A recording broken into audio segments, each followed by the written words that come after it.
Hello there everyone, I hope this video finds you well inshallah. This is your teacher of literature Miss Khalfi, and in today's video I'll be trying to explain some themes related to our discussion about Emily Dickinson and her poem Hope is the Thing with Feathers.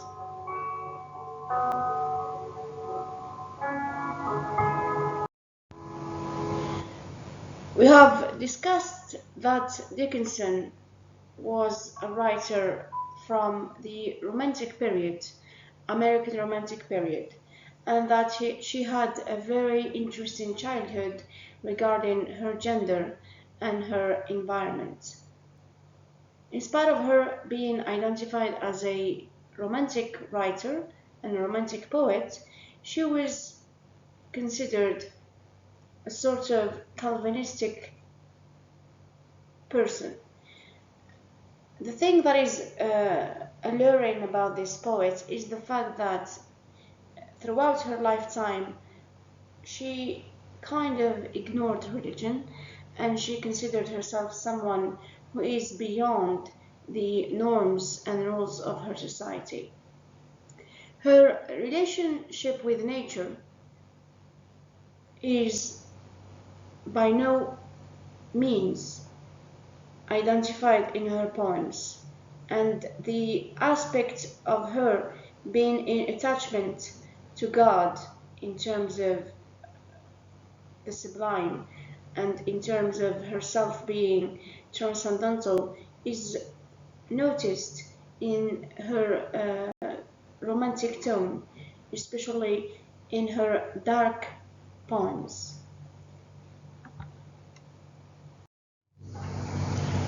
If we speak of her style and her terse, meaning the way she divides her ideas and sentences, it is considered to be influenced by free verse. It is a kind of free verse and a type of common speech use, especially in terms of rhyme, something that was inspired from Whitman. But as you can see here, it is more innovative than Whitman's type of terse and imagism, in the way that she never uses two words when one will do, and she combines concrete things with abstract ideas, the same thing that we see in the poem and the idea of hope and feathers, for example. Emily Dickinson was a kind of writer that was not very famous during her lifetime, but when her poems were discovered after her death, they were well received. They were widely read and analyzed because she is kind of very complex, dark writer. Here you can see just briefly that her poems have no fat, many more current sentimentality. It means that her style was plain and it did not have many poetics to it. There is a kind of celebration of existentialism, there is a celebration of harmony with life, and sometimes denial, as she explores dark and hidden parts of the mind, dramatizing death and the grave, and celebrating sometimes objects of nature. Hope is the Thing with Feathers is by far the most famous and the most celebrated, and also the easiest poem for you, especially regarding your level as licence students, and also because of time pressure. There are things that are related to the poet's life and celebration of nature as a romantic poet, and that can also be highlighted as dark romanticism, especially in her tone of her enchanting death and celebrating the underworld. We will try to listen to the poem and then discuss the most pertinent themes and the intentions of the poet. Hope is the thing with feathers that perches in the soul and sings the tune without the words and never stops at all. And sweetest in the gale is heard, and sore must be the storm that could abash the little bird that kept so many warm. I've heard it in the chillest land and on the strangest sea, yet never in extremity it asked a crumb of me.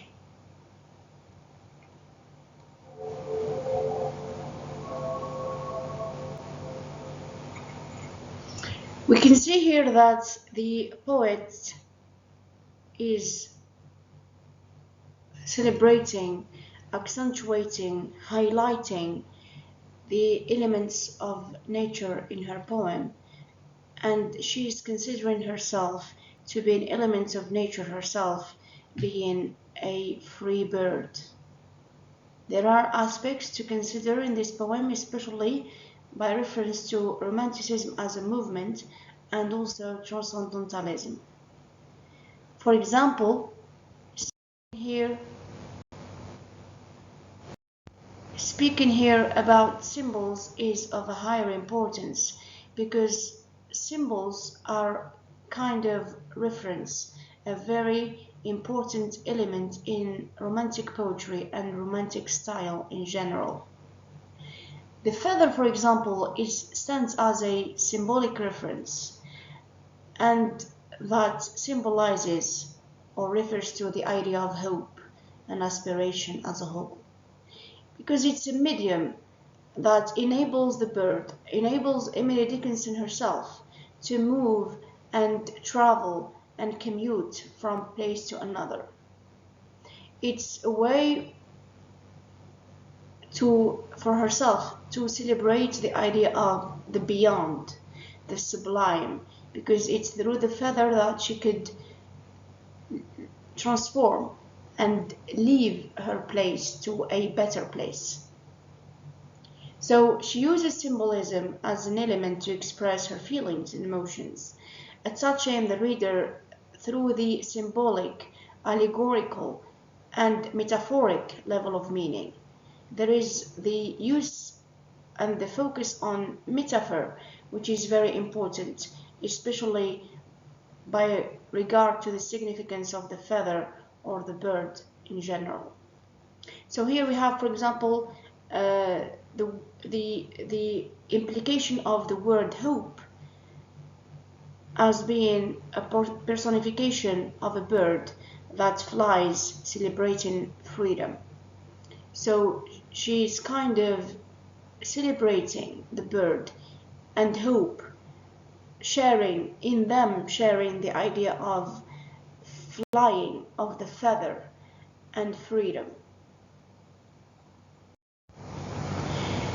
In her poem, Dickinson uses imagination because with her words and choice of words and the choice of elements of nature, she enables the reader or the listener to imagine with her, to travel with her, to kind of commute with her into her own world. She renders it simple to beautifully travel in time and attach to another world spiritually without altering position. So she's a writer, she's a poet who is staying in her own room, enclosed, but at the same time surrounded by her own ideas, her own imagination, and her own elements of nature, words, It was a kind of environment that she created for herself using imagination. She could be in a natural world, in a world where nature is an element that can help her become better, become positive. She could see the beyond in spite of her being enclosed in one space, one room. She could see what is beyond the walls of her room, the home, and even the environment. So the power of imagination for her and for all romantic poets is very significant, as it paints a kind of image, a delicate image of nature and natural elements.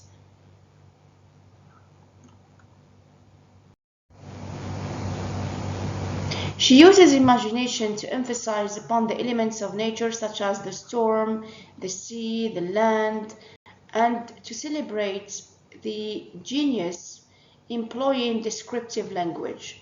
Language here is very important, and the choice of words are very important because it is through those words and the choice of words that she could take her listener and reader to see or survive in a kind of stormy weather or maybe a cloudy weather or even at sea or in the land.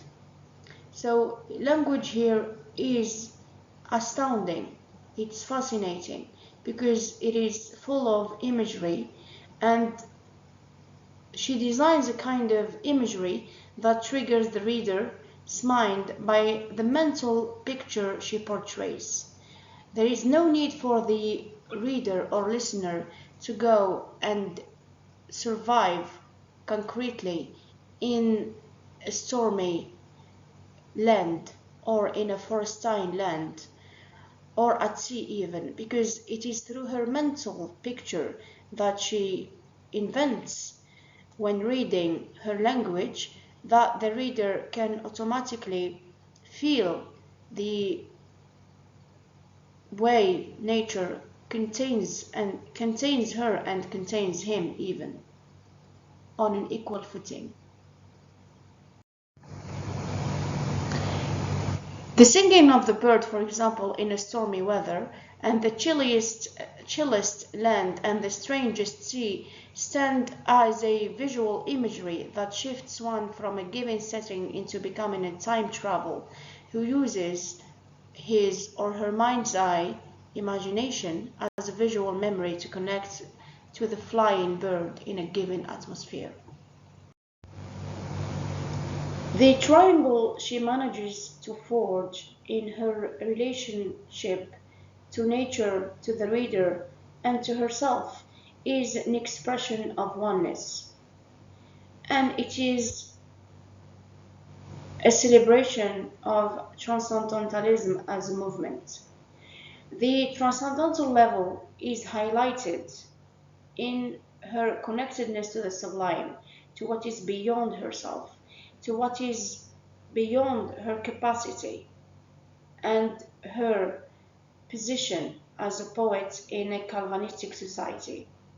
We have seen her celebrating romanticism in the elements of nature she highlighted. She kind of colorly designed into her poem.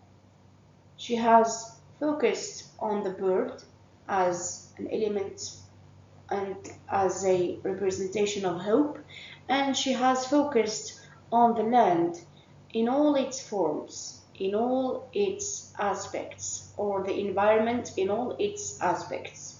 She has celebrated the sea, celebrated or spoken about the stormy weather, the forestine style of the woods, and also the kind of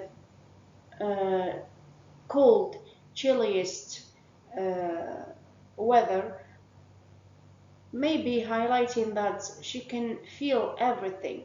She can survive and imagine everything related to this nature, and in any form that nature can express herself Emily Dickinson is, of course, in harmony with that. So nature for her is a symbol because she expresses her emotions and prospects through that, believing that nature is majestic, fulfilling, and unifying. She wants the reader to understand that nature for her is everything. It is through nature that she finds the haven. She invites the reader to find refuge in that harmony as well, because in that harmony we can survive and we can become better and we can prosper. The bird as nature, for example, stands for hope and limitlessness. She invites her reader to be limitless, an expression, an ideology that these romantic transcendental poets and writers have inspired from Renaissance humanism. They celebrate man and they celebrate the human as being limitless and as a person that God has given potential to. There is an image of the divine that they relate to, and with that, Emily Dickinson wants us to connect.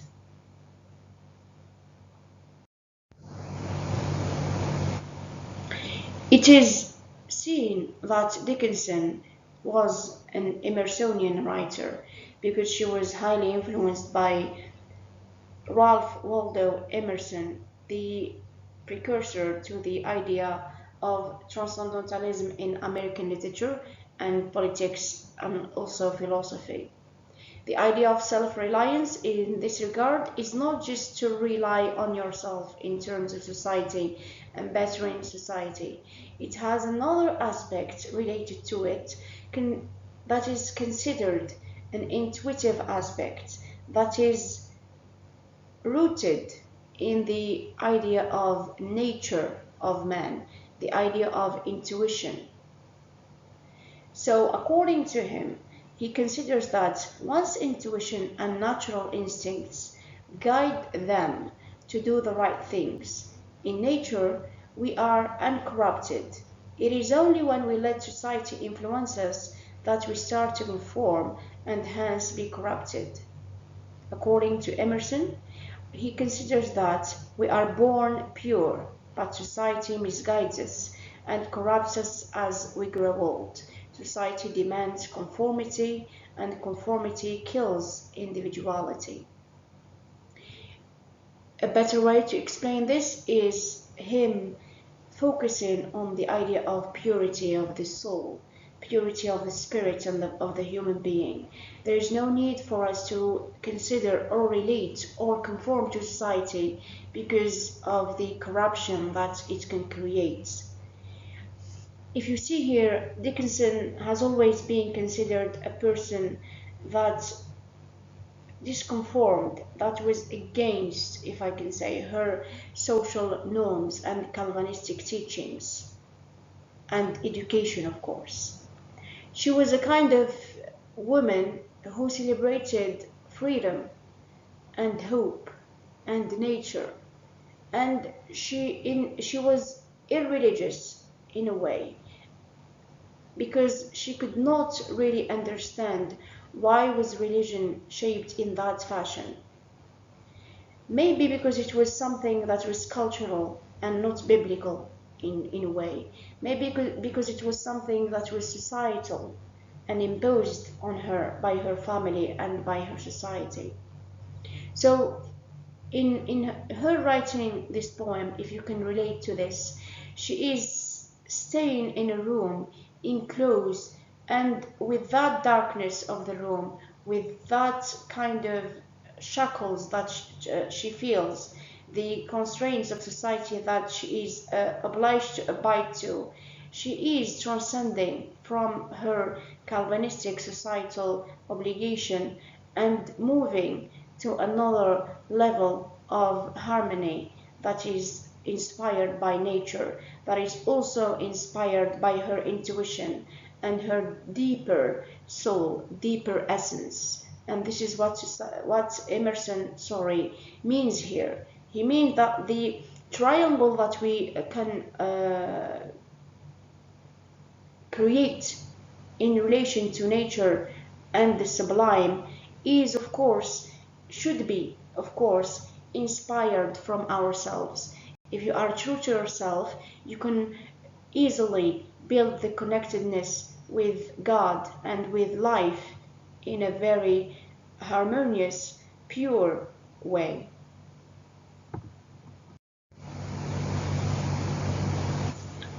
Continuing some of the Emersonian quotes here to explain them, Emerson said that if we are all to follow our own free will and listen to our intuition, we would be much better off. We don't need artificial laws, customs, fashions, or values. Human beings are naturally good at their core. Again, it is society that corrupts us. Human beings left to their own devices are good. Here, this does not mean that Dickinson or other transcendental romantic writers in America, in Britain, in France, or even in Germany were against the idea of society and them being beneficial in society. It is highlighted that these romantic poets and writers and thinkers and philosophers focused on them being free. They were kind of elements of nature. They found harmony in nature, not in society. It is in nature that they found purity and clarity and goodness.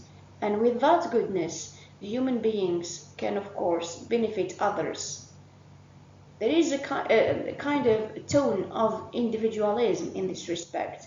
You need to inspire from your individualistic character in order for you to be able to connect with society. And the idea of individualism will by no means help you to never be a conformist to society and influenced by poor societal norms. For Dickinson, for example, the idea of singing can only be realized when the soul finds harmony with the universe, and this is where she is celebrating her subliminal state. The ability for her to detach from the tangible to attach into the celestial is a concord for her with God and nature, where the emotional meets the natural in identicality. So the idea of identicality to the universe, the idea of finding harmony in the mechanism of the universe is what Dickinson was highlighting in her poem. The idea of you understanding that God exists in a sort, I have explained this many times by reference to our culture and religion, the idea of harmony with God, the idea of connectedness to God, understanding, or by us understanding that God exists in the way life works, in the way the universe functions and the cosmos is in harmony, in identicality with you as a human being, with the mechanism that you have in your body, in your mind, and the faculties that God has granted us all. So the connectedness with the heavenly, with the celestial, is of course important and highly accentuated.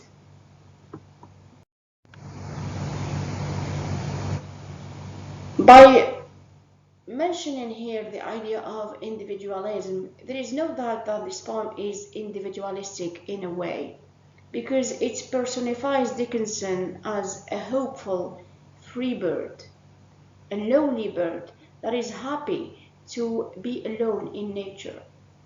So there is a kind of rejoicing of hope. There is a kind of expression of subjectivity. She is happy to be alive. She is happy to be an element of nature. There is a kind of her bringing to the surface a kind of personal opinion and feelings that are distinct and separate from the opinions of others. She thinks herself free as a woman, as a bird, as a poet, as a romantic writer, in spite of the constraints of her society, of her community. She feels that she is different and distinct from the other members of her society, the other women of her society. So, according to Phillips and Ladd, as an individualistic poet, Emily Dickinson's poem, or poems in general, purpose is or are to celebrate the individuality of the poet herself. So she's, in all of her poems, mostly, she is celebrating herself as a free, distinct person from her environment and her society. She is kind of subjective, she is personal, and she describes her own feelings and offers her own personal comments on the suggested topics or topic being discussed. So she can give her own opinion about things. She can be personal, and she can give or share her own intentions, her own innerness, without her being afraid of being judged or even misjudged, if I can say. For Dickinson, all of these personal concerns are ultimately matters of the soul. By connecting the meditative poet to this higher spiritual plane, her poems point to the proper place of introspection, thought, and emotion in all humankind. For Dickinson, the mystery of herself and her poetry invites the reader into her world where they will find a higher truth. So it is always about universal truths. It is always about her celebrating, rejoicing the righteousness of how to live, how to survive, life as it is, understanding life, being more mature in life, being able to understand yourself, understand why are we born or we were born, why are we here, and how are we going to accept the fact that we will die someday. So there is a universal truth in her poems, and I think this is one of the things that her poems are still to this day highly celebrated, highly referred to, and deeply studied.